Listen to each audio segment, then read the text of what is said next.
समजून घेतल्या आणि अशाच शिवसैनिकांची वेगवेगळ्या ठिकाणी गर्दी होते. इकडे शिवाजी पार्क परिसर आपण पुन्हा एकदा बघतोय आणि तिकडे नेस्को सेंटरमध्ये देखील दुसऱ्या शिवसेनेचा मेळावा होतोय आणि तिकडे प्रज्ञाकडनं तिकडचे अपडेट जाणून घेऊया. प्रज्ञा. बरोबर आहे, जसजसा वेळ पुढे जातोय तसतसा माहोल तापायला सुरुवात झालेली आहे.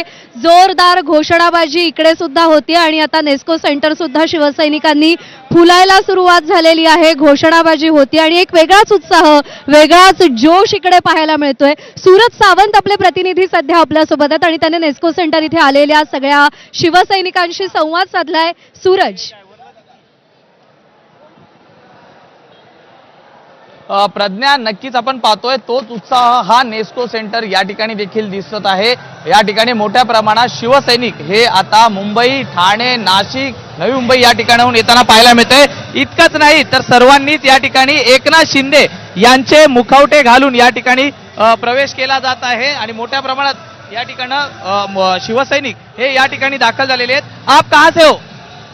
हम जो है मीरा रोड से आए हैं. कार्य सम्राट परिवहन मंत्री प्रताप सरनाइक सर के कार्यकर्ता हैं और हमारे मुख्य नेता एकनाथ शिंदे साहब के बातें सुनने के लिए आए हैं. उनकी लीडरशिप में हम जो है हमेशा एक कट्टर समर्थक की तरह हमेशा हर प्रोग्राम अटेंड करते हैं.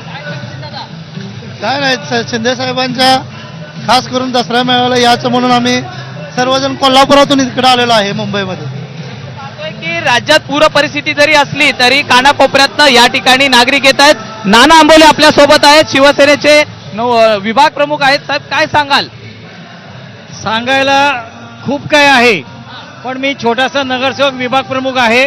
हा जो उत्साह आहे हा महाराष्ट्रात आज सगळे लोक बघणार, सगळी जनता बघणार आणि उद्यापासून महाराष्ट्रामध्ये जे आज शेतकऱ्यांवर संकट आलेलं आहे त्याच्यात वरनं आमचे नेते, मुख्य नेते एकनाथभाई शिंदे, महाराष्ट्राचे उपमुख्यमंत्री हे आज मार्गदर्शन करणार आणि उद्यापासून प्रत्येक शिवसैनिक, नेते, आमदार, खासदार आणि स्वतः एकनाथभाई शिंदे हे स्वतः शेतकऱ्यांच्या बांधावर जाऊन त्यांचं दुःख हलकं करतील, त्यांच्या संकटामध्ये त्यांना साथ देतील.